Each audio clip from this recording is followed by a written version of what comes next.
Jeddah میں دمدار musical night, ابرار الحق کی performance شائقین کو جھومنے پر مجبور کر گئی۔ جدہ میں معروف پاکستانی دمدار کیفے کی جانب سے ایک شاندار میوزیکل نائٹ کا انعقاد کیا گیا، جس میں شائقین نے بھرپور شرکت کی۔ اس پروگرام کی خاص بات ابرار الحق کی پرفارمنس تھی، جس میں انہوں نے اپنے مشہور گانے مچ نجاجن مچ میں اور کنے کنے جانا ہے بلو دے گھر پیش کیے، جو حاضرین کے دلوں کو جھومنے پر مجبور کر گئے۔ پرفارمنس کے آغاز ہی میں شائقین کی تالیوں اور نعرے بازی نے محفل کو گرما دیا۔ ابرار الحق نے اپنی جاندار پرفارمنس کے ذریعے حاضرین کو محظوظ کیا اور ان کے ساتھ مل کر گانے کی دعوت دی، جس سے ماحول مزید خوشگوار ہو گیا۔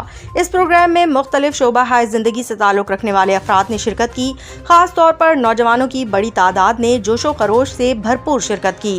ابرار الحق نے نہ صرف تفریح فراہم کی بلکہ پاکستانی ثقافت اور موسیقی کی خوبصورتی کا بھی یادگار لمحہ ہے کہ میں اپنے چاہنے والوں کے ساتھ یہاں موجود ہوں۔ جدہ کے شائقین کی محبت نے مجھے مزید حوصلہ دیا ہے۔